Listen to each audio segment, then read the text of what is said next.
Good evening, everyone. On behalf of the team of volunteers at HR at 8 p.m., I welcome you all to the 17th episode of ABCDE, Academia, Business, Consulting, Development, and Entrepreneurship. The topic for today is making youth employable current times. It is very crucial for our country to encash the demographic dividend. You may be aware that India is becoming one of the youngest nations in the world with the average age of 29 years. Japan's going to be at 48, EU 45, China at 38. In Japan, the number of adult diapers being sold is more than baby diapers. So India has the opportunity to become the skill capital of the world, which is the visions put forward by our Prime Minister. But in order to do so, we have to make our youth employable with relevant skills. Now I'll re-emphasize the two key words, employable and relevant. In order to be employable, our youth need to have relevant skills in line with their passion and aptitude and what the industry wants. Then comes the question, how does our youth identify passion and aptitude? Most of the ex-youth, people like me, didn't know how to find a passion or aptitude. We just jumped into the Ganga, which was our career, and flowed with the tide, most of the time trying to please our parents and neighbors and society to get some status and a matrimonial passport. Now, when I look back, I feel I could have done differently. It is not a regret. Anyway, with our learnings and experience, we can still empower the next generation with the right tools and the knowledge to face the challenges of the VUCA world. And that is really the topic for the day. Our expert speaker is Rajeev Bhadauria, founder and partner of Ebullient. Rajeev will be introduced shortly by our moderator, Sukhanand Joshi. Sukhanand has a postgraduate diploma in industrial engineering from National Productivity Council and has done MMS from Pune University. He has over 36 years of work experience in operational excellence and business process reengineering. He has worked with companies like Bajaj Auto, Thermax, Babcock & Wilcox, SR Steel, Sterlite, and TVS Group. Currently, he is based in Pune and helping the SME sector with his expertise. He is a chartered member of Rotary Club of Aund, Pune, and presently serving as its secretary. Before I turn over the floor to Sukhanand, I would like to inform you that this session is being recorded. In order to keep the background noise to a minimum, the mics have been put on mute, and the moderator will take up questions on your behalf. Please keep writing in the chat box. In case you want to ask the question yourself, please raise your hand and your mic will be unmuted. I'll be summing up after the Q&A round is over. Over to you, Sukhanand, to conduct the session. Thank you very much, Bhatnagar ji. It's my pleasure to introduce Rajeev Bhadauria.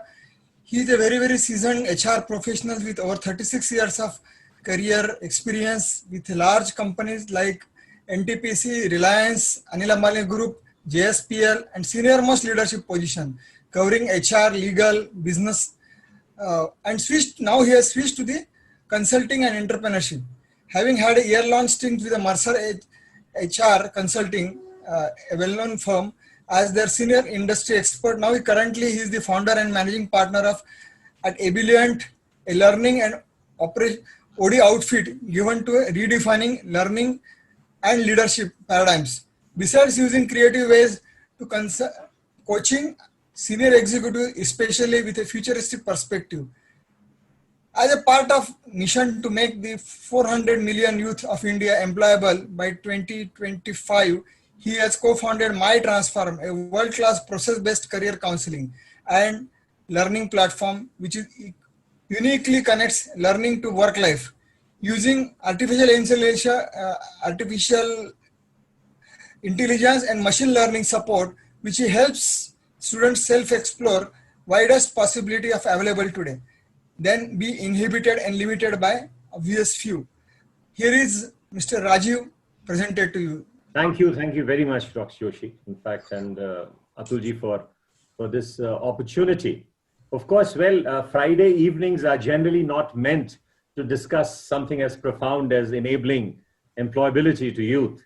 But the very fact that we have all assembled, in fact, shows the earnestness and shows the fact that we couldn't wait for the coming Monday. And that's important. It's important as well as urgent. Now, the context of employability, before we discuss, we must kind of set the context of today's discussion firstly, and the thread of it. And I'll briefly, in fact, lay out how will I kind of, like to discuss this issue and unpack things one by one. Firstly, the important thing is about the context, the coming future, reasonably close future, which I think we can always need not predict, but at least we can prepare ourselves for if we know what are the things which are shaping the future that is going to come. The other aspect is enabling the youth for employability. Now this, as Atulji rightly put, in fact, is the context of relevance. Relevant to the context. How you make yourself relevant to the context where you can have a space in the workplace and as a workforce, which is absolutely engineered to cater to the context as a relevant contributor. Now, work as we understand is, of course, having twin meanings. In fact, one is the fact that it is useful to the person who is, in fact, doing that work. It has an economic significance. And the other most important one is the meaning that one has out of this work, that one draws from this inward as well as outward and around us. So that is the concept of wisdom that one gathers while working. So work is a great enabler of virtue. It actually enables us to raise ourselves up as a person of significance and full of meaning. Well, there was somebody who was asked as to what is the real problem of humanity today. And I have no hesitation to say that this person replied, I think he was E.O. Wilson, one of those sociobiologists. And he said the problem of humanity today is Paleolithic mindset, medieval institutions, and godlike technology. Now, when we say this, these three aspects are very, very important. Because when we say Paleolithic mindset, we are always governed by what is the past. We are still governed by precedents, what has happened. And therefore, we have the fear of change. Fear of change comes out of three basic contexts. One is the fear of failure. The other is failure is okay, even if acceptable. The point is that fear of judgment by others. And third, the most important one, fear of my own inhibitions, fear of my own cynicism. Now, this actually holds us from changing, and therefore, the Paleolithic mindset always operates within the context in which we have grown and we are comfortable with. The medieval institutions is that we are out of context with the realities, in fact, and therefore, the kind of competencies that are required, the systemic thinking, the behavioral changes, the belief systems are not in alignment with the context in which we exist. And of course, godlike technology is creating a lot of disruption. And disruption of technology is causing turbulence in the market. And therefore, there is a lot of chaos. There is change which is taking place not over a period of time, but at every given point of time, which means parameters are not changing sequentially anymore as they used to earlier, where we had the comfort and luxury of responding later and reacting or holding on our reactions immediately. But now things are changing not sequentially, but simultaneously. And therefore, the magnitude of change and the complexity of the change is becoming more and more humongous. So if we say that we have to prepare the youth for a context of what is rightly called the volatility, the uncertainty, the complexity, and the ambiguity, is absolutely a great question to be answered. So let's begin from the beginning, in fact, and I have a small presentation. So what is this context, in fact? Because it all started way back in 1998, when the globalization was the business driver, technology driver was the Y2K bug. The Y2K bug was overcome and there was an overkill of technology. By 2007, you have the Twitter, you have the Facebook, you have the iPhone, you have the business performance platforms, the Web 4.0, 5.0 applications, and that's the start of the third or the fourth industrial revolution, where cyberspace converges with physical and the biospace, which we'll deal with it as we go on. And I'll explain it towards the end of the presentation exactly as to what is meant by this convergence of cyberspace, physical space, and the biospace. So the idea is that Industry 4.0 is exemplified by basically IoTization, the Internet of Things, the connectivity between the cyberspace, the physical space, and the biospace. It interconnects all the three. In fact, and uses AI and ML, which is artificial intelligence and machine learning, and based on big data analytics. So that is Industry 4.0 applications. And if at all we have to prepare the workforce, it is for this fourth industrial revolution. That is the way forward of technology disrupting us or enabling us, either way. Of course, we see that there are sensors all over, and IoT works in an atmosphere where there is all interconnectivity, hyper-connected world with billions of sensors all around. And in fact, they are possibly watching each and every event occurring at every place on earth. And when we live in 2020, long time ago, people were talking about how things will change. The need for these skills would be very differently placed from 2015 to 2020, where complex problem solving, critical thinking, creativity, people management, service orientation, negotiation, cognitive flexibility would be the skills which are now predominantly on the rise. And they will be the ones, they are transferable skills. They are the skills which are general purpose life skills, which beyond the domain help us, in fact, through subjective interface, creating more meaning in the current context. Now, this is skill disruption. Because of this technological disruption, 35% of core skills will change between 2015 and 20. And that's what we've seen in the earlier slide, that the ordering of the skills, in fact, and the content of the skills is very different because of the fact that now you have to work in an environment which is created by the Industry 4.0 revolution. And this is what is the 5 top skills, which account for almost 80% of the skills that would be required in this context, are the ones which are on the rise, and the below ones, which were technically the second and the first industrial age skills, the resource management skills, the technical skills, the content skills, they are on the wane. And this is significant because what is important is that the left part of the brain, the lower part of the skills, the lower skills, which exemplify the left part of the brain, has almost reached a plateau. And these are mostly those transactional skills, which anything which is programmable and predictable there would be automatically, for the efficiency reason, taken up by the robotics. And the 5 upper skills would be the ones which will be developed and would be required to be developed as human skills. And by 2030, more than half of nearly 2 billion youth worldwide will not have the skills needed for the jobs of the future. Well, that's with a caveat, unless reskilling takes place at the level, and reskilling into the arenas that we'll discuss as we move on this discussion. That's where you prepare tomorrow's workforce for the fourth industrial revolution. But then we have to realize that for employability, it's not the skills which are required alone. There is a wider context of what you call the basic domain knowledge, the domain execution skills, the concomitant attitude, and contextual core. The skills could be the individual skills and the cross-functional skills. The domain expertise is, of course, the knowledge that you'll have about the subject that will require. It's not that maths, physics, chemistry, history, biology will go away. But the point is that the attitude and the mindset that is associated with it will also have to change. It has to undergo a transformation. And the contextual core values, because core values are stuck in the context which is relevant today. And we'll definitely discuss that and see how we can remain relevant in the world of the future, which has already arrived in sense. Now, when we talk about skills and knowledge, what is important is that being in the part of the fourth industrial revolution, what we are undergoing is a tumultuous change of consciousness. And it is here that the intellectual quotient alone is not good enough. The emotional part is important, and so is the inspired intelligence, which we call the spiritual quotient of an individual, along with the physical quotient. But these 4 quotients are not necessarily all in all.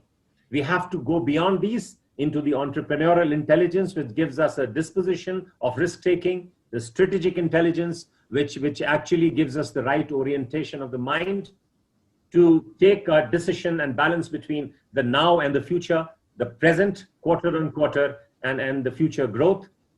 Transdisciplinary is the approach, a more systemic approach in understanding the realities today in an interconnected, hyperconnected world, where it gives us the right perspective to look at things from a wider angle and a more holistic angle, in fact, to understand the reality.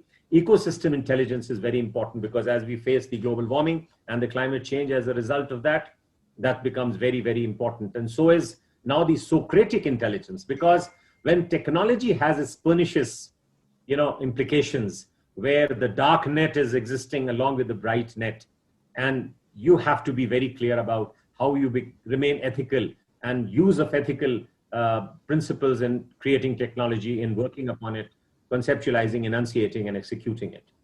And above all, the morals and the ethical intelligence, which will remain the fourth industrial revolution intelligence predominantly.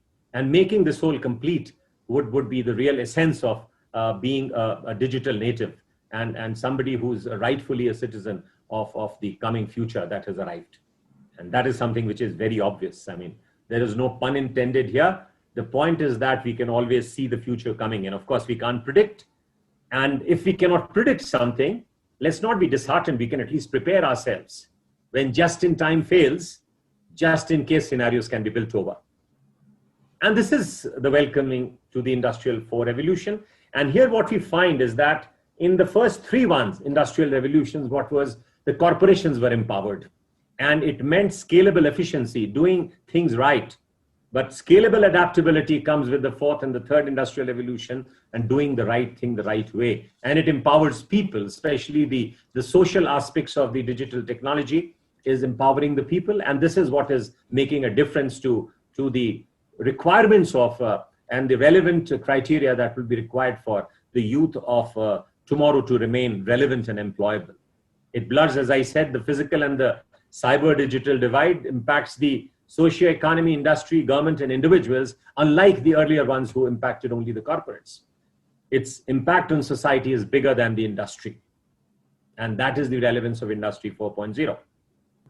Now just see, this was what I was talking about, that, if you see the point of change where the extrapolation is not getting relevant, where linear extrapolation loses its relevance.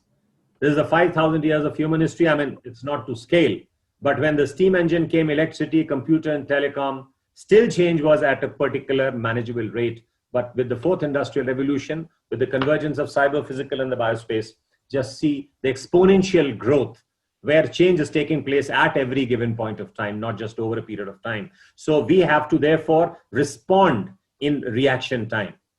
Now it is very clear that with this tumultuous change of market as well as technology, engendered by technology, actually, the trajectory taking exponential growth into account is absolutely very different from the one that is trajectory, which is based on the past growth rate or even the current growth rate. There'll be bad predictions. The world is becoming less and less predictable. And this is the truth behind the ambiguity, the vulnerability, and the kind of, fact that we are not able to predict the future. That is the crux of the matter, because now the 21st century would be defined by people, in fact, for the sake of competence, in terms of adaptability, in terms of managing the uncertainty, in terms of agility, adapting, upgrading, modifying, and changing yourself so fast that you almost respond in reaction time. There's no doubt that we are living through the biggest shift in human history. And because of this is the reality today. Shelf life of technology is very short, that of an idea even shorter. Now that defines the moment of truth for us today. And therefore, this was very relevant for us to understand. All those earlier slides were leading to this, that right now, we have created a situation where shelf life of technology is very short, but of an idea even shorter. The Moore's law, there are two things. In fact, over less than 2 years, what it would do, it would increase double the capacity or the processing capacity and reduce the cost to half. And that is the place where we are in. In fact, it's a very interesting scenario where marginal cost of production is coming close to even zero. And when quantum computing takes over, we can very well imagine what would be the context. Now, here comes the crux of the matter. I mean, that moment of truth where the shelf life of technology was short, but an idea even shorter. there are certain things which have come out in the context of this godlike technology. Now, this godlike technology has given us a context where we need to recalibrate our belief paradigms, changing behavior, and therefore its impact on business outcome. We have lived with a belief system of a scarcity-based economy, where it was based as far as the first or the second industrial revolutions were concerned. Now, here it would be relevant for me to kind of, come out with the fact that there are three principles actually, or three domains which determine the context of a civilization at any given point of time, and our belief systems and our behaviors concomitant to it. First is the way we communicate. The second is the way we use our energy resources of those times. And third, what we use as the mode of mobility. So communication, the energy, and the mobility. These three determine the outcome of a civilization at any given point of time. In the first industrial and the second industrial revolution, the telecom and the telephone were the means of communication. The energy were the fossil fuels. It could be oil or gas or coal. And the mobility was the railroad. And of course, when the internal combustion engine came up, the roads, the road transport, in fact, the cars and the jets and so on and so forth. Now, with the fourth industrial revolution, when we talked about convergence of technology, these three things become very different. The communication mode changes to cyberspace and the internet, and the energy is now being progressively more and more on the basis of technology, of course, would be used there to use more and more renewable and non-fossil fuel-based energy sources. And the mobility would move from, of course, it has moved from the fact that we are not using fossil fuels, but electric, but now electricity made out of renewable resources only. And that ultimately would also lead to automotive transport, because automation in transport where driverless would become the most relevant mode of communicating. Now, here is the context in which one is the earlier context is a mindset, or the context or the belief system or the contextual paradigm was inhibited by scarcity mindset. And therefore the mindset was such. With the fourth industrial revolution, the godlike technology, today virtually we can say that, we are in a consciousness of abundance. So this changes the way we look at business, the way we look at our orientation, at our perspectives, at our dispositions, which are very different. And just look at it 4 or 5 of these assumptions, which generally go unverified. Now, there's a conventional belief paradigm of the first and the second industrial revolution, the new belief paradigms of the third and the fourth industrial revolution. The earlier was limited, inhibited by assumed boundaries of scarcity, ever expansive boundaries, boundaryless horizons. The belief perspectives, of course, as I said, critical to enunciated and understood, because belief governs or regulates behavior, behavior changes or transformation impacts the business outcomes and solutions. So it is very relevant. Now let's see the 5 of them. See, the first conventional belief paradigm that we believed in inherent constraints. Now the new one is inherent potential. You lived with in fact, assumed boundaries of only the known. Now you can kind of explore beyond the boundaries of horizons, beyond horizons of the unknown. So there is an inherent potential in whatever we have, whatever we work with. Our mindset expands, and that is why it creates fundamentally a different situation, different context. Inherent complexity. Now, complexity to inherent simplicity. Simplicity, because once you have even the technology helping you out, you can go through the kind of, the complex mechanisms and still understand the method in the madness and inherently understand things simply, rather than, go by the complexity and get confused by it. That's where the technology can be used. In fact, the big data analytics can help us understand many things which earlier we were kind of, confounded with. Now, this is very important. When you're working with the scarcity mindset, you're talking about getting a larger size of the pie in a given cake. When you're believing in win-win situation, you have a technology, you think of increasing the size of the cake or having another cake altogether, rather than getting into conflict. So here, collaboration, here, support, here, win-win situation rather than conflict is at the fore. In fact, and collaboration rather than competition becomes the most noble virtue and the value to be, in fact, dealt with. This is the way we see open code sourcing, we see open business models, we see what you call the open collaboration between so-called erstwhile competitors, where wisdom doesn't in today's context reside in one single source. So it has to be shared. So this is why we are moving from a consumption and basically production-oriented work culture to a more sharing culture of a different kind, which of course we'll deal with as we go ahead in this discussion. So there was a belief that earlier there was an inherent certainty in Optima, and therefore the Six Sigma, Lean Sigma, the quality movement, the Black Balance scorecard, they all work towards defect removal. The Lean Sigma did away with the waste part of it so that you get it right first time and you do it more efficiently. But now inherently uncertain and good enough. Therefore, when you're working in an arena where unpredictability and uncertainty are the ruling norms, then as I said, just in case may not work. So just in time may not work. So you got to prepare yourself for just in case scenarios. So therefore, inherent uncertainty and good enough to begin with, and you steer your path by kind of, adapting, upgrading, modifying, and changing in a more iterative fashion than kind of, staying stuck to one single ideology or a kind of, dimension of your belief system. Now, this is very important. When you are working in a environment of what we call today, the inherently 4.0 industry developed mindset, then of course, our assumption of inherently bad people is wrong. But there are inherently bad people or good people with bad assumptions is the reality. And it's it's not difficult. It's very, very obvious to us, because what happened, it's the assumptions that people grow up with. If you are just able to turn the other side of whatever they have grown up with and the way you see it, if you exchange or share your worldview with theirs, probably there's a meeting of mind. And there could be an assumption that, well, there is nobody who's bad, but inherently, good people with bad assumptions.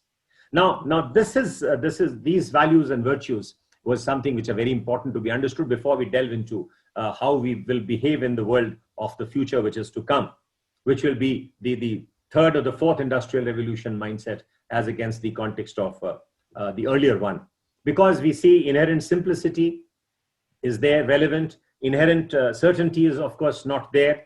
There are inherently good people, not necessarily bad ones, but the wrong assumptions is what we have to kind of, settle with. There comes now a question, and this will be a relevant tool for us to analyze, as we'll still discuss in the next half an hour or so after this is over. We've created ebullient circles, in fact, as to how you really would be able to go into a paradigm shift. As I said that, linearity digests depth, as we have seen where exponential growth curve started in 2007. In such a situation, remaining stuck with your own systems, your own belief systems, your inherently, assumed values and positions would not be the right way. So how do you really operate from a mindset which is, expansive, which is outside the box, is something that we'll help understand in these 3 or 4 diagrams which follow now. See what we are doing currently when we don't change. When people said that, those 3 fears that I said, fear of failure, fear of judgment by others, and fear of your own cynicism, we remain centered. We operate from what is the center point of this circle. And around the circle, the entire black space is absolutely known to me, every bit I know, and I'm very comfortable, I know everything, and so everything goes right. And I think that, assume that, everything will go the way I think, and you're very comfortable. But there are new facts, there are changes taking place outside us, outside our purview or our domain, which we may or may not be knowing, but it affects us nevertheless. So if the new facts come, we just have to take the step to move ahead on the point on the circumference, open the window, open the curtains, and then see what is beyond. So now we have moved from the center to the circumference of, or the outer circumference of boundary of my circle of knowledge, I would say ignorance now, basically, or limited knowledge. And I see the window, open the window, I see the color of the water is different outside than the one that I had known so far. So here's an interesting world. And so therefore the curiosity. So this is a new emerging fact which kind of builds a different paradigm in my mind. And I try to then move even further ahead as we see in the next. So now you are able to see much more. And what is important is that this is the empathetic view that you are getting of how others see you, how your customers see you, how your stakeholders see you. How are you seen by others rather than the way you thought people see me as? So this is now a reality bite, but still there is an arena behind the circle. In fact, there is an area which is still not seen by me. So what I obviously do is that take the lesson from the moving earth and I start revolving on the circumference, remaining outside my central circle, but I'm outside and I'm revolving so that I see everything from a 360-degree point of view. But while I'm moving around, when I'm saying that I'm kind of revolving around the central part, still I am actually having a vision which is outside in vision. I'm only seeing outside, outside to inside. Therefore, I take the earth more seriously and start rotating as well, as we see in the next slide. As we rotate and revolve, now I have an outside inside view, an outside perspective, and in the moment I'm expanding my horizons of learning. Earlier, I knew what I knew. Then I got to know what I did not know and came to know that which I did not know. But now I'm exploring into the vast world of not knowing what I did not know and what I could not have known. So not known scenarios are now being kind of, explored. And this is how our expansion takes place and our knowledge scenario builds up. And then we kind of, develop richer and larger perspectives of life. And this is where how we stay out of box, unhindered, unlimited by my assumptions, but I'm getting the benefit of the past, of course, but not getting blinded by it or not getting encumbered by that thought process. And I continue to change as and when required and expand the horizons of my knowledge and my wisdom. When now we see all the four, in the first one, we see the fact that I do not change, that's inertia. When I get some momentum, I kind of, generate some curiosity, and then I look at it from an outside perspective, an outsider's perspective, stakeholder's perspective, and then an ever expansive horizon. Now, this is the full picture of how you can stay out of box and you can also get to know the world which you did not know so far. So now if we have to face the future, and therefore this is now in the context coming back to our employment and unemployability and employability part of it. If we have to visit the future, it has to be seen through a different lens. We have to see with a different set of eyes. We have to see it through different set of instrumentalities and perspectives, orientation, dispositions, and using all our 10 intelligences that we thought we did not know so far, but now we can apply them all together. So this is the point which sets the context right now for our discussion further. And thank you very much, Atulji, for this help that you rendered. And I think we have come to the caught on the crux of what the problem is and how the orientation of mind changes, what is the future that can be managed with. And it is in this context now that we'll discuss how the employability issue that we started with can now be matched, in fact, and how we can create our relevance in the emerging future. So now, with this context in mind, I think we have the tool of how to stay out of box. We have the new belief system. We have how things have changed, how this exponential change is creating a VUCA world, how is technology disrupting, cost is becoming halved, the quality is becoming doubled, and processing capacity is getting doubled. This is a very interesting world to stay in. Now, this is not, in fact, it's otherwise a paradise to work, but then there are dark sides to it as well. And therefore, now we have to kind of, really discuss upon what are the context of employability. And as Tulji started with, how do you create this relevance and how do you remain relevant? Now, just to quote a few statistics, in fact, that in the Indian perspective, firstly, if we see, 1 in 3 graduates are unemployed. 3 in 4 IT graduates are unemployed. Almost 80% of engineering graduates are unemployable. Forget about those in humanities and other subjects.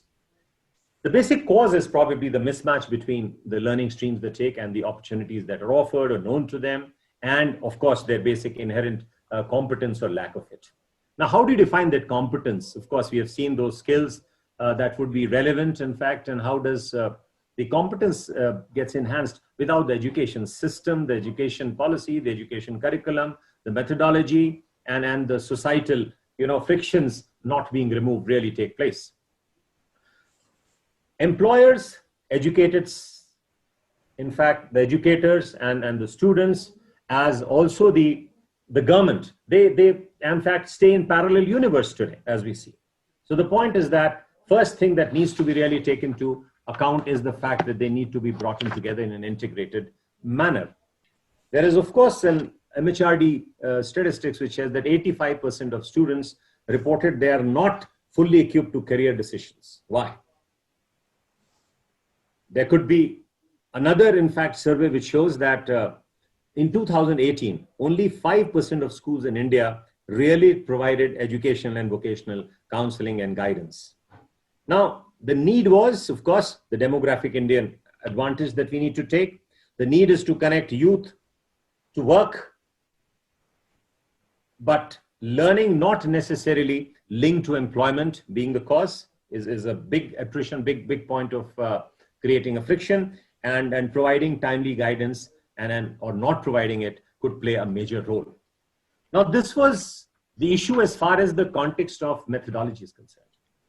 Now, if you can have a process where a student can be made aware of all the possible opportunities that he or she can have through a process-based system, and that's what this is the trend, that this is how the career education would take place. That yes, you are made aware of not just the 6 fields of operation, there'll be so many clusters, there'll be so many pathways, and so many 1100, 1200, 1500, 2000, 3000 occupations. Now, firstly, the child is made aware. Before that, a child can get assessed on what his career choices are in the sense of alignment with his personality, in alignment with his interest. Because ultimately, the Industry 4.0 has few principles actually of governance. The Industry 4.0 principle says that, the education of the future has to be child-centric. So far what happens, because of the industrial, first and second industrial age context, in fact, and infrastructure, which was basically to serve a different purpose. The education was to serve the purpose of Industry 1.0 or 2.0. And therefore, more of standardization, more of compliance, and linearity was subject of the teaching. And that is how. It's no wonder that a system that was designed to produce people who would work in factories will definitely give them people who would be, in fact, capable of doing the job. But now the Industry 4.0 principle is that no, the purpose is larger. It's not just to, because the work of the past will not necessarily be relevant. The workforce and the workplace would be very different. They would be more attuned to the new dimension of the third and the fourth digital revolution, where whatever is programmable and predictable would be taken up by the machines. And we see the emergence of what you call the Homo machines and the robotic sapiens. So Robo sapiens and Homo machines are getting intermixed, where we talk not only of robotics, but cobotics. So there will be a very different orientation to the kinds of jobs that will be available. And of course, not that there'll be job losses, in fact, to the extent that there'll be people who will be unemployed. They'll be unemployed for a different reason, because if they don't upgrade the skills, they don't unlearn and relearn the skills that are relevant, of course, they'll be not only unemployed, but they'll become irrelevant to the context. And that will be a situation much worse than being exploited in the current industrial context. Here you are exploited, but exploitation doesn't mean that still you are being cared, you are wanted. But once in the future, if you become irrelevant, that's something which is to be guarded against. So the Industry 4.0 principles are that instead of demand-led, it has to be, rather than supply-led, it will be demand-led. That is one possibility. Competency-based rather than knowledge-based. It incorporates the disruptive technologies and skill sets as we have enumerated. Lifelong learning instead of front-loaded learning. Now, the point was that so far, we were learning once for say 10, 20 years, and then we would live on that forever. Now, in fact, the question is not only for the youth, but it's actually employability of those who are the digital immigrants too. People who are born later as well. They'll have to keep on reinventing themselves as, the age span grows up and people have to remain in working, situation even post their so-called retirement. The point is that they'll have to continue to reinvent themselves because there's exponential change and they have to constantly adapt, upgrade. So agility and adaptability would be the 21st century competency, overarching. Lifelong learning and instead of front-loaded, because they'll have to change their orientation several times according to the needs. The rule of the game here would be that there are no golden rules. The only golden rule would be that there would be so many contingencies emerging, and you have to answer to each and every contingencies as you go forward. Of course, these principles have also been incorporated in the National Policy of Education, where modular degree instead of one-shot going. So therefore, transdisciplinary approach, and more stress being laid to vocational and skill-based. Some kind of a semblance of respectability being granted to them. And that is how, because ultimately work is, again, you say, it completes you. It is add more of a meaning to you rather than just being a source of economic employment. So basically, in the larger context, we'll have to change our consciousness and respect that is alluded generally to the vocations and the skill-based work. That will also has to come along. The emphasis, as we saw, on EQ, more than, and spiritual quotient, and of course the entrepreneurial intelligence, the strategic intelligence, the ecosystem awareness, the Platonic intelligence, and the ethical intelligence, along with this, would become more relevant. And that is how, that is going to be the mode, in fact, in which the people will have to be prepared and taught. Focus would therefore now be also on purposefulness. What is the purpose of education, and the context in which we are going to align ourselves, where it leads to overall happiness and well-being, rather than just being a support to me economically. Global research globally has proved that the OECD learning framework of 2030 is something that education should create more worth of the individual. It should enrich me, it should enlarge my capabilities, the competencies, and above all, the new consciousness of my being relevant to not only myself and people outside me, or the context outside me, but also all those around me. So it is like that ecosystem awareness, which means that from the narrow self-interested, egocentric approach, moving to the larger ecocentric context of learning.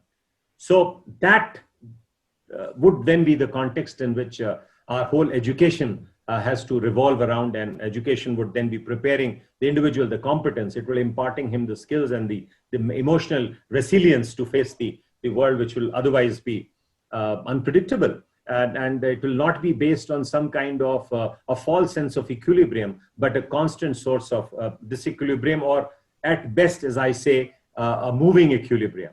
And that is very, very important, because dynamic equilibrium is something that we heard so far only in chemistry when we are dealing with fluids. But now it's a real life experience that the world of uncertainty and volatility has to be best handled with a spirit of managing the dynamic equilibrium around the context. So that is the nature of education, the principles on which the education has to be built, not on linearity, not on conformity, not on standardization, but creativity with a lot of, not central commanding authority, but more dispersed, more centric to the student, and actually based on the principles of the third and the fourth industrial revolution, where more and more dispersed and distributive knowledge sources, in fact, and areas of command, rather than, command control and top down from the teacher down. But now it's more participative. Education today has to be more like a conversation with the students. The National Policy of Education has built upon a lot of these principles. And I think with the institutional changes and the governance mechanisms and the course curriculum change, I think that is the way to prepare our students for the next possibility of their being successful in the future as well.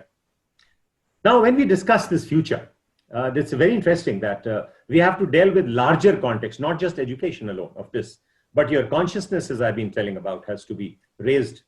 We have to counter two very great forces. One is, of course, the climate change.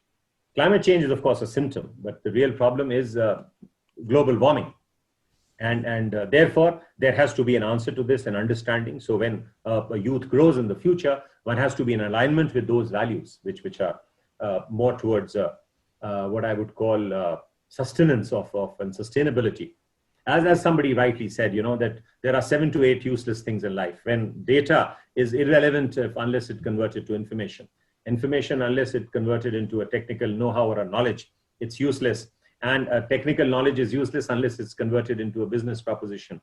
A business proposition or model is useless unless it's converted to something which is scalable. And scalability is relevant if it is not sustainable. So ultimately, of course, it leads to happiness. Unless it leads to happiness, I would say it's useless. But even if we stop at sustainability, we have to understand the context of what there are people in talking about, where there's one Paul Hawken, in fact, who's talking about the project drawdown. Now, that is the new kind of awareness about climate and climate change, because he seems to have discovered 100 ways in which, this can be reversed. And reversed not in a sense that, you increase the carbon footprint, but all the greenhouse gases with methane and other things, in fact. And they have, what the project drawdown has done is a very interesting context where they have mapped, measured and detailed the 100 most important ways in which this could be reversed. And out of them, they say 20 are the most important. At least 20 are doable right now. 80, of course, will have to be discovered later. I mean, 80 could be done, 20 are the ones which could still be emerging.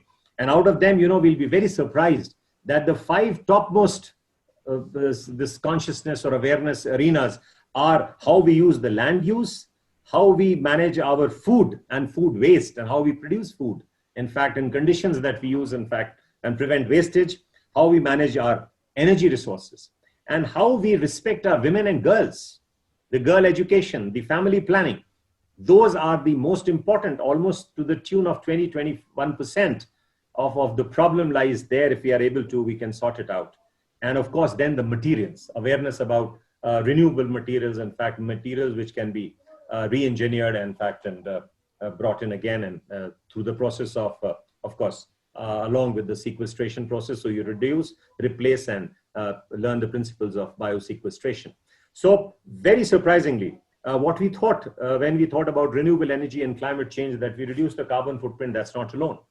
It is, in fact, something there you have to actually have a not net neutral carbon footprint, but actually net neutral negative carbon footprint, which would be able to take us out. And so if this students of tomorrow or the youth of tomorrow has to be very well aware about this reality, and in fact, in the ways to solve it in a manner which has not been sorted out in the capitalist liberal economics mode, where more and more out of less and less or limited resources was probably now the cause of a great inegalitarian society that we have created, where 1% of the people in the world consume or have more than maybe 50 to 60% of the total wealth of the world.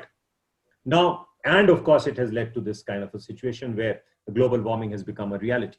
So the economic system and the climate change are all interlinked. And therefore, there are talks around common good balance sheets. There are talks about the Buddhist economy being kind of brought in, and post-capitalism, and we talk about humanizing capitalism, and we talk about conscious capitalism. Now, this is the new awareness. This is the new consciousness that has to come in when a child, in fact, or the youth today is in fact enabling or preparing himself for the future.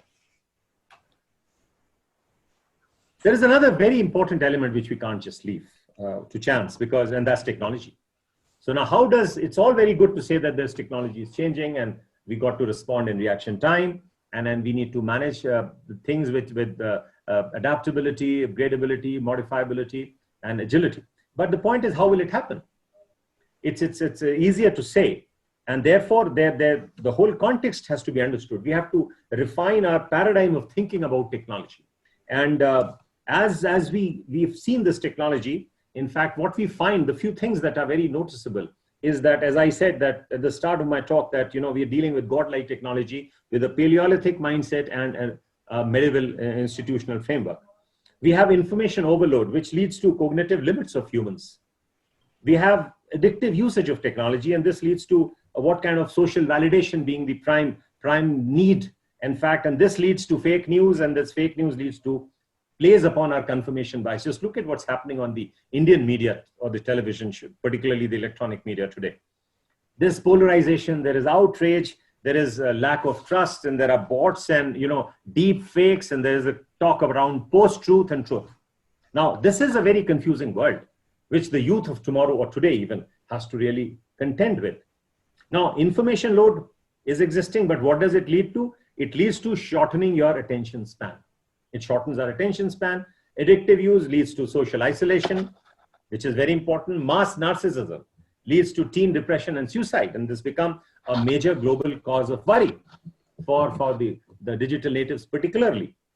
Fake news, of course, is absolutely leading to breakdown of all sense making that we have had so far. Polarization, of course, deals with a lot of conspiracies and extremism coming to play. And of course, bots and deep fakes, of course, have created what is we call the post-truth world. Now, this is the situation as it is, but why has it come up? Because, is it the responsibility of those who create those technologies and people who live with it?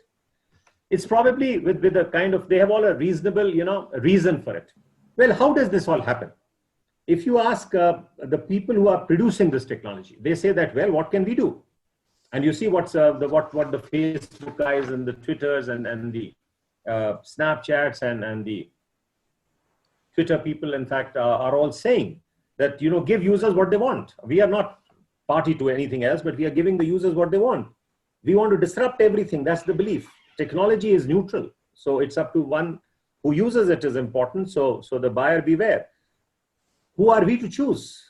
I mean, as a technology provider, I'm not the one who's to choose the technology. Thank you. Growth has to be at any cost.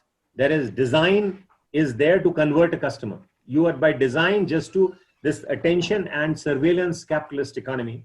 It's just to catch up your attention. So the systems are all designed to convert users by making them habitual users of the platform they are into. Once they get into it, it's very difficult for you to come out. The YouTubers, in fact, who say this, they find recommendations, and 70 to 80% of the time, it's the recommendations that, if you just Google anything or you click on a YouTube, you get so many recommendations, and therefore the time that you thought would be well spent is absolutely wasted many a times on things that you earlier did not even think of watching. And of course, the idea is that you are obsessed with metrics, the TRPs, the people who kind of watch you, the people who are in fact following you. So this is in fact leading to a lot of negativity. And of course, what you say is that capturing attention is the important objective of this technology providers. And therefore what we may say, it's never going to be the way, in fact, in which we want, but that's the way it is. So what does it lead to actually? If we see the pattern in this madness, or the method in this madness, is that few of these factors are basically, they minimize the responsibility of who's providing the technology. And of course, commodifies human beings. And therefore, if you are living as a youth, that's the challenge. You get commodified, and the minimized responsibility of the one who's providing to you. So now unless we get to the new paradigms and the new values instead of these old ones, that I'm not responsible, who cares, it's not my choice, I'm not the one who's responsible, technology is neutral, and so on. We have to move to new terms, in fact, and new paradigms, which would see in terms of more, the youth of tomorrow will have to be challenged to create that, how is, instead of saying that, we are exposing you to the worst of whatever we have, an overload of information, I care about the vulnerabilities, how humans are vulnerable. So what causes them? The new realization that find a mechanism to strengthen human brilliance rather than, commodify the human mind and the human brain. You choose, choice is inevitable. You can't, you have to choose, because between growth and moderate growth and the damage it causes is something which we have to actually take cognizance of. So we just can't be oblivious of the fact that I'm not responsible for what the technology does. And this technology will have to be therefore designed to enable wise choices rather than the choices which we do by default. So you have to create that kind of a stealth, that kind of competence, that kind of inherent understanding of the reality around, that you don't get misled by those who tend to mislead you, and in this attention grabbing economy. So rather than obsessed with matrices, it's like you have to be obsessed with what is meaningful to you. So that is the transfer, that's the changed idea, the consciousness, or it actually nurtures awareness rather than, plays upon your ignorance. Because, technology, this godlike technology plays on our vulnerabilities, these vulnerabilities that we have seen. Just imagine what is going to happen when it actually plays upon our strength.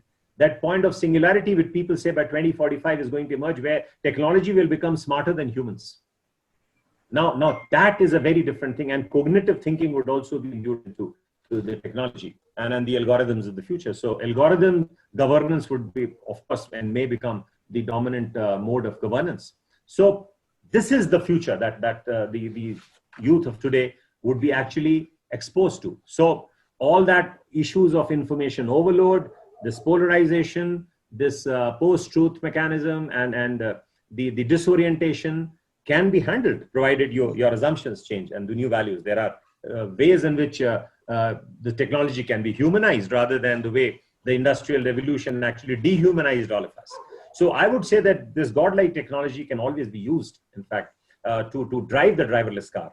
It can give us the competence, it can give us the acumen to manage technology, not by controlling necessarily, because see, gone are the days when control was relevant. As we have said, the infrastructure of the third and the fourth industrial revolution is more dispersed, is more participative, more conciliatory, more collaborative, more given to facilitation rather than control.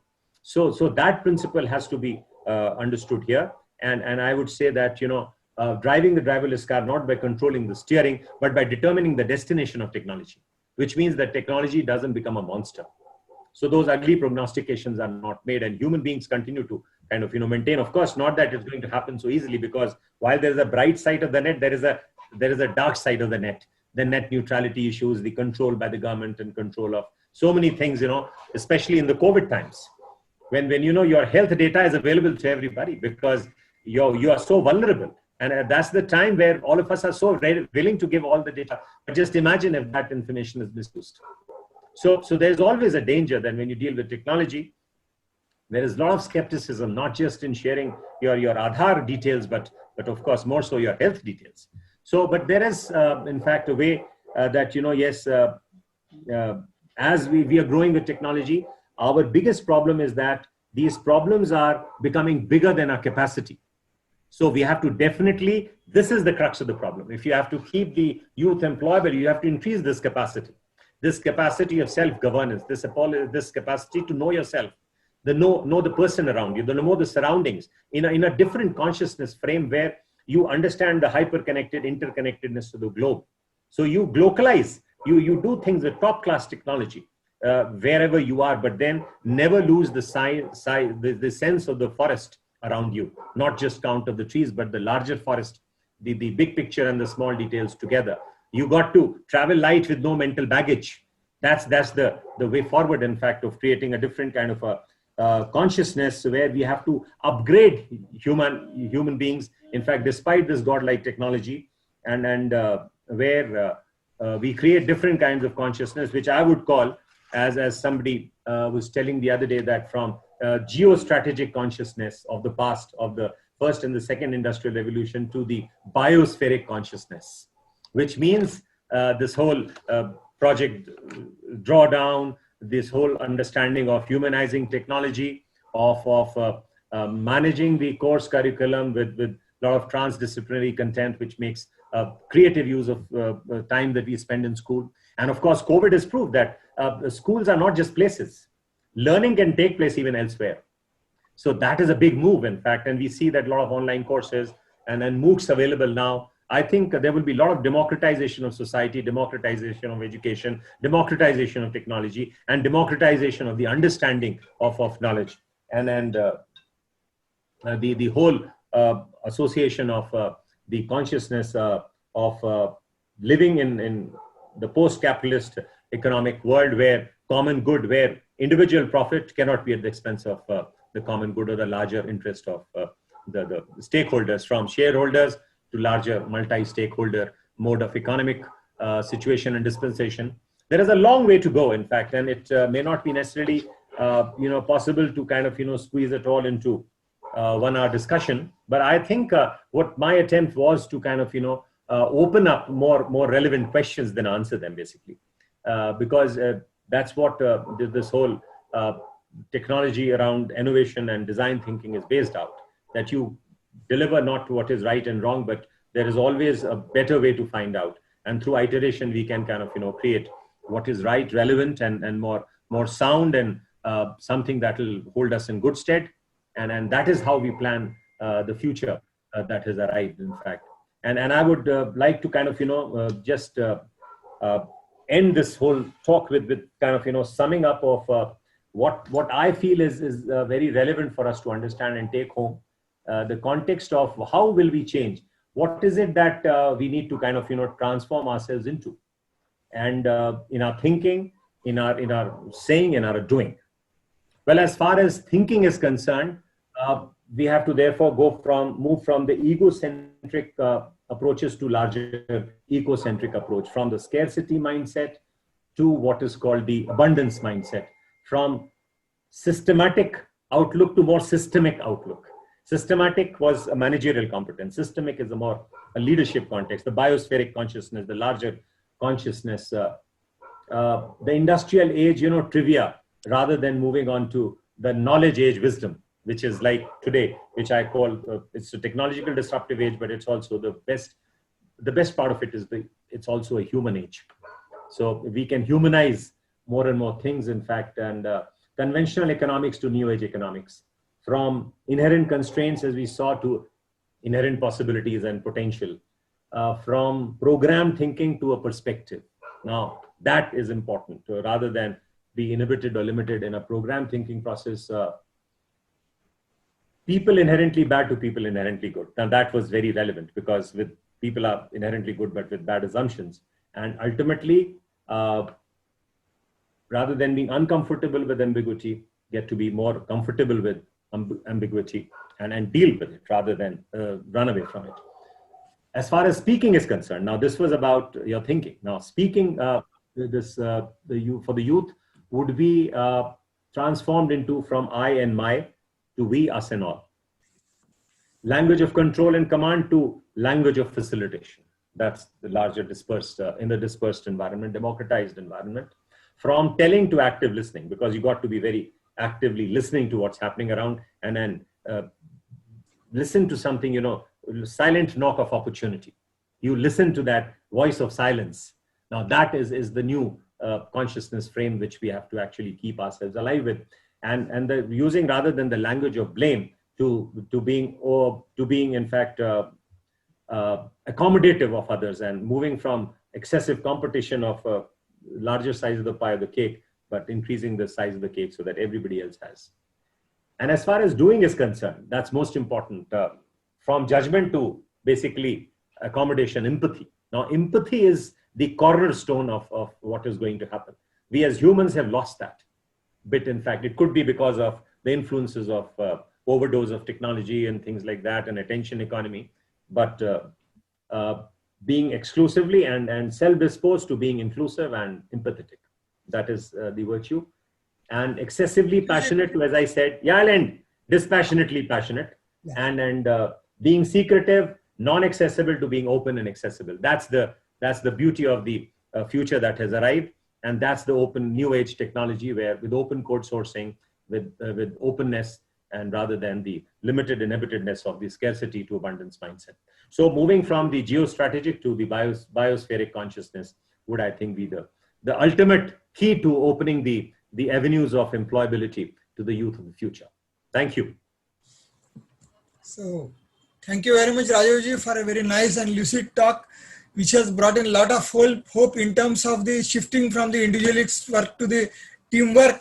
In the word of the Sister Shivani, which I am a disciple of, she says that the harmony is more important than when you want to bring the harmony. So teamwork is more important. So from that perspective, now we will begin the question answer session. The first question is from Manjusha Madam. She's asked that this education system needs to focus on vacation. But how do we ensure that this practical aspect we can bring it at school itself? See, what is meant by vacation is important, because as I said, and I'll give you an example. See, work and leisure was seen as the two ends of the spectrum. So at the end of the work, the employers, and this is an analogy to education, actually vacation, because people look at work-life balance this way. So what happens is that at this end of the employers, it is 100% work, 0% salary, and 0% leisure. At the end of the worker, it is 100% work, 100% leisure, 100% salary, and 0% work. So now this is the context of today's situation, where education is so boring that, people look for vacation. What happens is that ideally work in itself should be so meaningful. And as you said, ikigai, if you know what you are good at and you know that the society pays for it and you love doing it, and therefore you have a need for society to meet all those things. You can kind of create a 7-day weekend while working. So the whole issue of vacation will have to be looked at a very different context. When you're vacating, you are learning new things. You are being aware of what is life beyond your curriculum. So therefore, the new age education itself is actually focused on broadening the horizon, the visions from the narrow confines of what was supposed to be known to you. Because there are certain principles of mathematics and calculus and philosophy, which of course can be taught. You can't just know it on your own, or you'll take longer time to know. So there is compressed wisdom available in education. But beyond that, that's not the be all and end all. So those kind of methodologies of testing and, not being non-creative totally is probably what people yearn for vacations. So vacations would necessarily not be the ones looked forward to. And even during vacations, the learning can take place. These days, COVID has proved that. You mean to say that the importance of the personality needs to be assessed in the school time itself, and then according to his strength, he needs to take a profession. Absolutely. The new national education policy actually does that only. And they say that, it's not even testing. See, psychometric tools which test you, they groove you into certain things. The idea is not that, test yourself, but you assess your interests, you assess those areas where you possibly are good at, and this can be ascertained in many ways. And then reinforced by psychometric analysis that, yes, this is what you're good at. So the chances are that you will, of course, be more successful, more engaged with doing those things which you like, which you are good at, rather than things that are thrust upon you.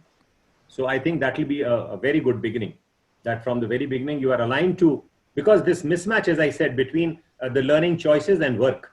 First of all, the word of work is not known to students. Nobody teaches them. Nobody gives them the menu first. So before, and psychometric analysis करते हैं लोग और कहते हैं साहब आप ये maths में आप तेज हैं, maths कर लीजिए. Now how does maths help me without my knowing my goal in life, what I have to work? So if work is first looked into, that's the starting point. So we have to put the whole curriculum about career counseling upside down on its head.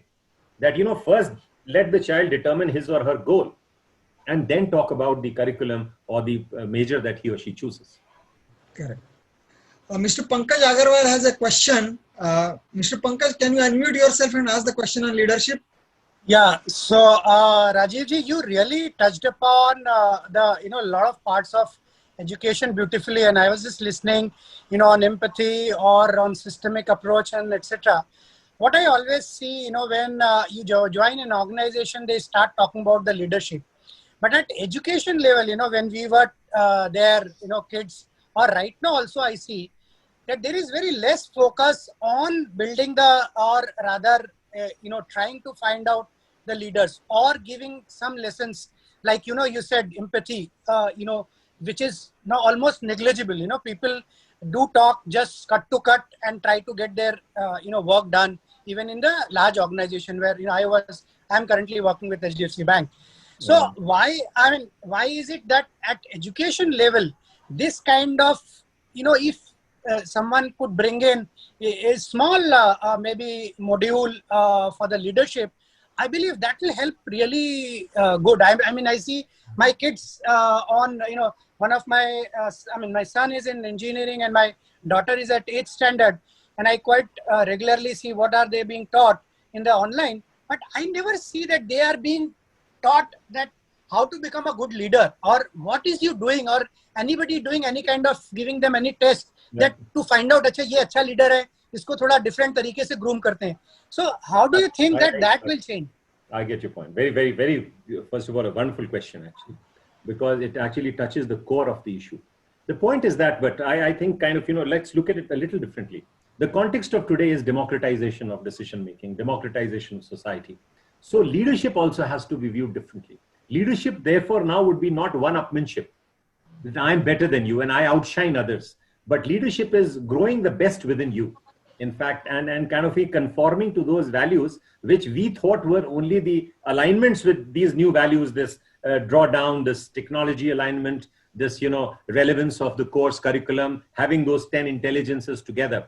And this need not necessarily be the reason for me to outshine another person. So I should be an Arjun cannot be a Bhim, and Bhim cannot be a Yudhishthira. So I should be good at what I am, and I should be the best at whatever I am. But I should be conforming to those, values which actually make me a leader, which are in conformity with the times of today where I have empathy, where I have understanding, which I have ecocentric, awareness rather than egocentric narrow approach. So this is the context in which leadership also will have to be changed. But yes, this exposure is never given in education curriculum, which of course the national education policy now fortunately actually touches upon and says that, the early child care, those 5 years plus 3 plus 3 plus 4, actually these first 5 years would be very formative of those kind of principles where children gets to know that, yes, how good he is and he tries to enjoy things the way he is rather than what he should be from as per the dictates of his or her parents, or the socialization process and the education process should not determine. So leadership also, I would say, is a context, but I think it is now changed in its approach, because leader and follower should not be, the relationship has changed, because there are no leaders, there are no followers who should be following a leader, but leader and follower together should follow the objective or the purpose which they have to jointly achieve. Now that is the difference of leadership of today. That means a follower and a leader both follow the common point, which is to be achieved, the purpose and the goal. And so therefore it's not an inferior or superior, but yes, helping each other, understanding each other empathetically is leadership of the kind that is accepted in 21st century. I don't know whether that answers your question, but that's my perspective. I think being a actually, sorry, Mr. Pankaj, can you continue?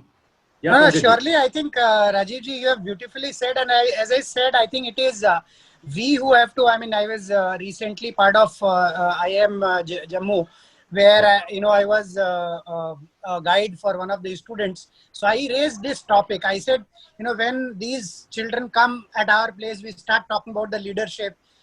At even IIM Jammu, if you start talking about these kind of soft skills, you surely will bring in, and as you rightly said, it's not necessarily a superiority, but it is excellent in the kind of thing which you excellent have. In whatever you are you a Bhim there? Are you an Arjun in what you're doing? That's yeah. So this is a very apt example which you took, and probably when I write to them, I'll certainly write in this way, because this is what exactly is the need of our. That's very good, because recently, just the other day, I was with Professor Sahai, and in fact, he wanted that managing self, managing others, lead change, and all those kind of concepts should be built in at IIM. So I was trying to help him build that course actually. So I think that will help you. I don't know whether that. Now I know the source of that. That is bugging. I mean, it is just that. I took it to them saying that, boss, you should bring in more professionals to talk with your children, because while you are imparting them good knowledge, but they should also understand what's happening in the industry currently and what are the changes. And if people like you, bring in these kind of changes, we also sometimes pitch in, probably we'll be able to develop better leaders. Thank you very much. No, my pleasure. I think now I know the source of his exasperation now. I think he's working on those lines that you told him to. Thanks a lot. Thanks. Rajeev ji, could you please share a couple of minutes on the challenges, HR challenges of Valley as a whole? HR challenges? Industrialization and HR challenges of Valley as a whole, Kashmir Valley, in comparison to practices other part of the country. Yes, I get your point. See, when I would start with the students first. HR challenges for the industry is because there's hardly any industrialization here. That's a major problem here. But what I'm dealing with directly, in fact, with students and my interaction says that, their psyche, their emotional well-being is something that is not being nurtured at all. In fact, they face violence, they face poverty, and they find disconnection immediately. I'm so lucky, I consider myself privileged that I could get this 4G network today for the entire 1.5 hours. I was not hoping that I'll be able to see you all and you'll be able to see me through. So the biggest challenge here is to actually, they are without networks. There are areas where even the 4G is only in 2 of the districts where this thing is available to them. So basically the biggest challenge is to firstly expose them to and then nurture their emotional instincts, in fact, and provide them that safety, provide them that comfort, provide them that, purpose of aligning themselves with the mainstream. Otherwise, if bereft of all these efforts, what is happening is that the fabric of society is getting shattered with violence, with the extent of closures every day, with the lack of availability of maybe something as basic as the internet to them. And of course, that's being misused and that's been security is the reason, and security threat is because of that. That's been done. But the major challenge is that because of that, people here, they want to go out of Kashmir. The students here, in fact, the whole purpose of this, my online platform that I have done, and the governor has so asked me, in fact, so seriously that, you implement this, in fact, is basically to align the youth with the mainstream. And this attempt is that, okay, they will at least determine, they'll know what they want. And so therefore the choices that they make will be known to the government, and the government will then work around creating the right skilling infrastructure and the platform and the skilling courses within Jammu and Kashmir. The roads are not being here, built. So roads, in fact, are in shatters. In fact, the southern Kashmir is full of potholes in all the roads. I mean, there are no roads worth the name. So I think road building, the infrastructure support, the kind of then the educational support, and in the education, not only the course content along the new education policy or the national education policy, but also the emotional content where they get that emotional comfort beyond this midday meals and the food that they get. Of course, I mean, the larger issue of socioeconomic poverty and the address of terrorism and violence has to be addressed. But I think if we are able to address things one by one, at least the education part, I think that's the best bet that we can have. And as far as I think, I've been here for last almost about 2 months now, and I could see that, I'm well into it. I've interacted with every possible, village student at the level of the panchayat. And I find that that's a great need for us to kind of, actually align their emotionals, their spiritual well-being, the physical well-being, and their intellectual well-being all in one. Great, sir. So the biggest challenge is lack of integration. Firstly, there is no alignment. So alignment के पहले integration तो होना नहीं है. पहले alignment करना जरूरी है, तभी integration की बात सोच सकते हैं. Please. Now, in which areas, how the labor force employment will change in India? See, I remember one talk about, I think, Jeremy Witkins. He has done a lot of work in Germany and he's the one who talks a lot about empathic education and alignment in the third industrial revolution. He talks about the fact that, this globally, we are developing what is called the sharing economy. So in the sharing economy, the social sector, the not-for-profit sector, the community sector, and of course, this whole hospitality, this whole nursing, this whole sector around tourism and hospitality as such, is the area which will develop, of course, as something which will be definitely a result of the change in the industrialization process itself. But my kind of understanding also is that, see, all this will happen, but all those things will not change. See, what will not change, why and how will change. The human needs will not change. The music will remain music. The photography would remain photography. Video will remain video. It's a different issue that photographs are now Snapchats. The videos will now become TikToks, and then kind of, hospitals have from places of, from places to what you call apps to wearables now. So that is how and why the society is changing. Now, the youth, of course, where the labor is concerned, would be employed, would definitely be in this.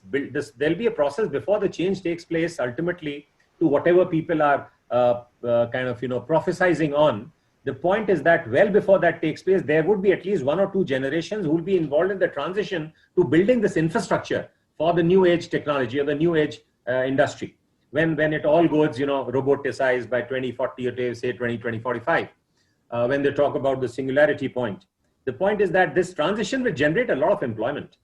And then people would, of course, they will lose jobs, in fact, and unless those skills are aligned to what the need would be. Of course, there'll be technology related skills and orientations and perspectives which have to be kind of, cultivated and developed to reinvent yourself to kind of becoming yourself relevant. But I think that in the transition period for at least a generation or two, there'll be amplification of job requirements for building this infrastructure. For example, if the solar panels have to be built, the solar fitted buildings have to be retrofitted, the alignment with the energy internet, the what you call the internet as such, the information internet, the energy internet, the robotics internet, the mobility internet, the logistic internet, all this will have to be built by people. It can't be built. So therefore, till such time, of course, the situation comes when they would have built everything and the new alignment will come. I think people would have learned enough by then. So the point is that the areas would all remain the same. I mean, it will always be that, the industries would remain the same. The manufacturing will remain manufacturing. There will be not, but of course, it will be manufactured differently and different things could be using 3D technology and printing technology and new materials would be there. But people would always be there. provided, of course, they'll have to now start developing the skill to drive the driverless car. Now, that is the essence of the labor being used, not by controlling the steering, which we are used to, because why should a driver be driving a car? I mean, it's the most boring activity. But therefore, what happened was that when they started the driverless car in Germany, what they did was they would put people on the trucks, of driverless trucks, and the drivers would still hold the steering and would still apply their feet on the pedal. Then gradually they would monitor things on the helicopter and say that now remove your hand and remove your leg. And that is how, in fact, gradually they got used to it, and they now started studying the parameters or the information or the analyzing the data that was available rather than concentrating on driving the car. So there has to be a gradual process of unlearning, relearning, and then kind of, scope for learning the way they have to learn the new things. But I think it's going to happen that way only. It has to be a process of transition before we actually take the final leap. And by the time, I think there would have been enough of learnings for us to know exactly, because to predict anything is nothing deterministic, firstly. Unless we do a lot of other good things, these things will not happen altogether. I mean, we may end up in a disaster. And there'll be many COVIDs of coming, in fact, in future, they'll be repeating as long as genetics and, genetic engineering and more so those frontier technologies of biology would be developed. I think the chances of repeat of COVID and other things of infections, kinds of infections and viruses will always be there. So we have to kind of, tread with great concern, care and compassion, but also with a lot of, fortitude of wisdom, that yes, we have to face something which we don't know, but we have to learn to do things the way they should be, given the context of alignment as it comes. There is one question by Mr. Muzumdar. He said that present university system is not enough dynamic to take care of the changes in the education. So how do we make it more dynamic? What changes are required? I think there has to be a revolution. See, because if you improve upon, you are improving upon only a broken system. So, and I find that, I mean, his question is very relevant because the education policy actually addresses that issue. It actually overturns, it actually overhauls and changes, revolutionary, rather than, going the gradual way. So there's no reason that, yes, the institutions which are defunct cannot be repaired, because if they are repaired, they'll of course be repairing the broken system. So you have to set it all afresh, anew, aligned to the principles of 4.0 that we discussed. And yes, the universities, the schools, the whole mechanism of governance is outdated, because we believe in control and top down, which is not related to the third world industrial revolution. Infrastructure is very different. The whole psyche is different. The whole approach has to be different. So participative, student is center, but here the officials and the bureaucracy who manages become the central point of education. So universities will definitely not be producing what they're not designed to produce. I think there are no questions. So I think Bhatnagar ji can summarize now. Yeah. Thank you, Sukhanand, and thank you, Rajeev.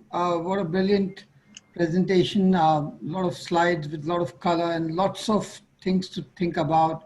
I'm just picking some pearls of wisdom because I can never replicate what you said, and it'll take me another hour to do that. So what I really liked, I mean, some of the things that you started off by saying, by prepare for the Monday coming, that is really, it's got a much deeper meaning than the Monday that is coming, going to be in the next 2 days, 3 days. And work enables you to raise yourself up and completes you, that ikigai. I think that is very, very critical also when it comes to deciding what your passion is going to be.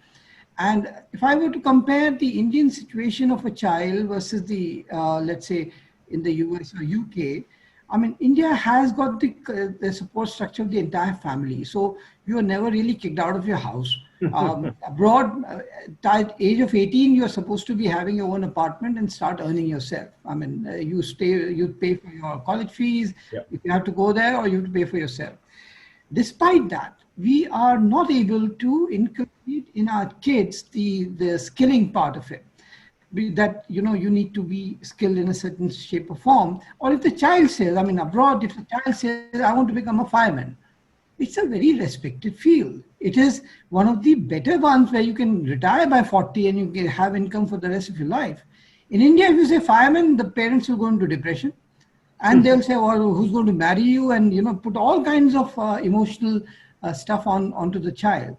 What I wanted to say here was, look, and this is based on my past experience with NSTC.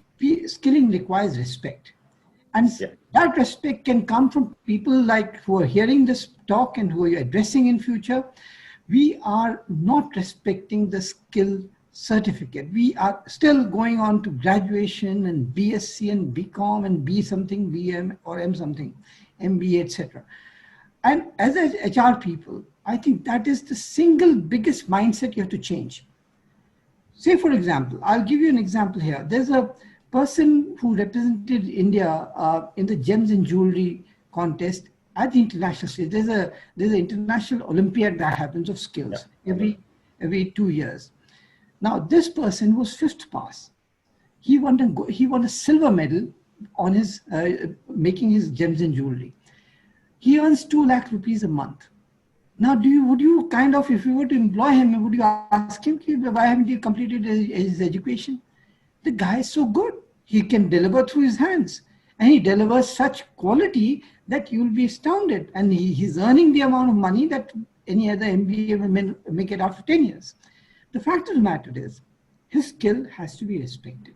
He has to be respected for what he has, rather than what he doesn't have, and you keep prodding him, look, unless you do your history, physics, maths, and all the other kind of subjects, and you get up to 10th or 11th or 12th and get a matriculation, etc.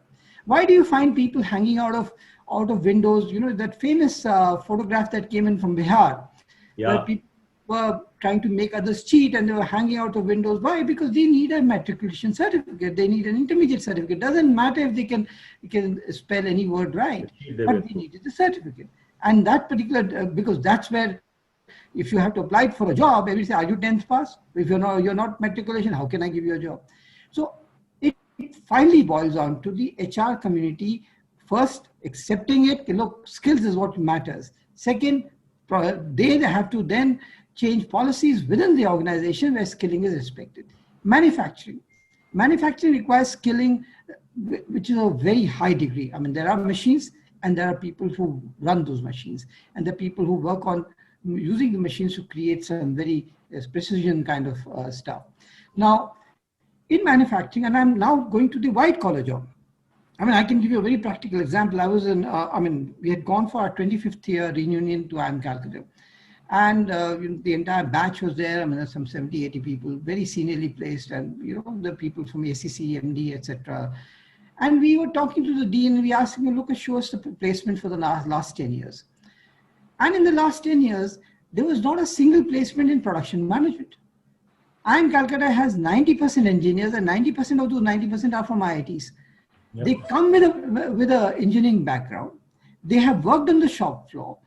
And then when they get out from here, they would rather join an Accenture or a KPMG or a McKinsey and consult Tata Steel, but they won't go to Tata Steel. Why? Yeah. Because when you go from Accenture, you are in a nice little cabin, nicely AC, and if you go straight to Tata Steel, then you'll be on the shop floor. And I'm not just cribbing.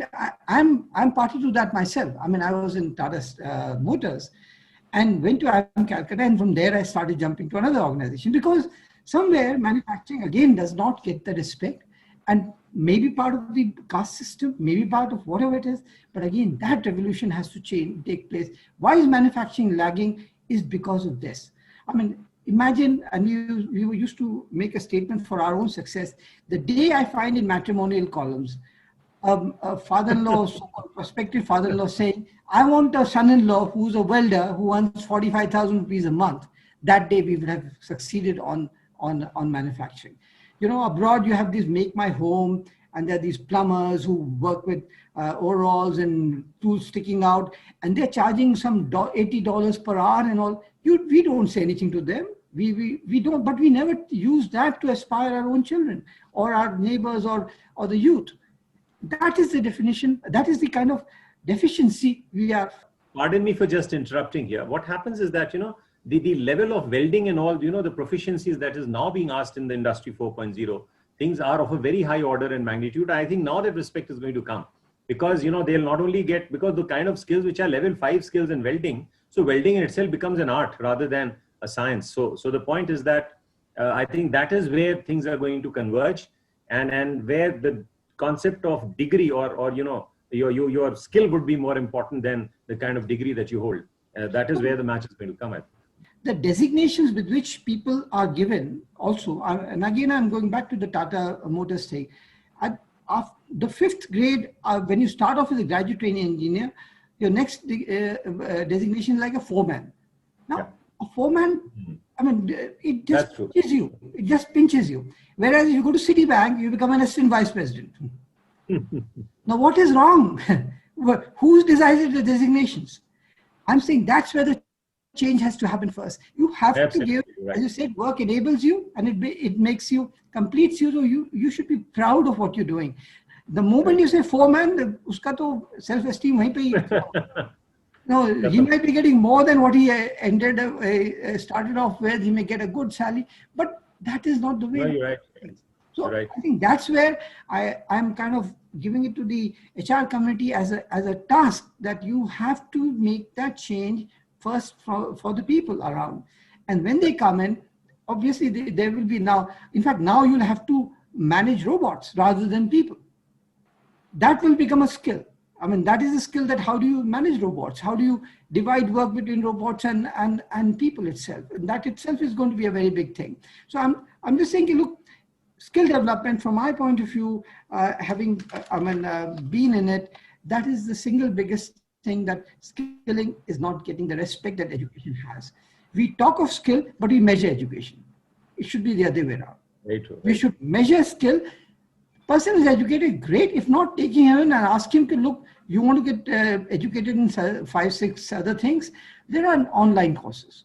It's not should be the other way around. You finish your education, then we will put you through, leadership skills and competency-based skills and team building and all that bit. No, it should be the other way around.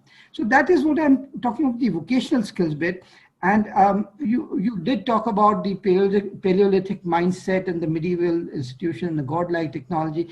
I think that's the transformation. We have to build it within ourselves, because if we're going to be managing youth and we're going to set let's say, a direction for the youth, a path for the youth, that change has to come from within us.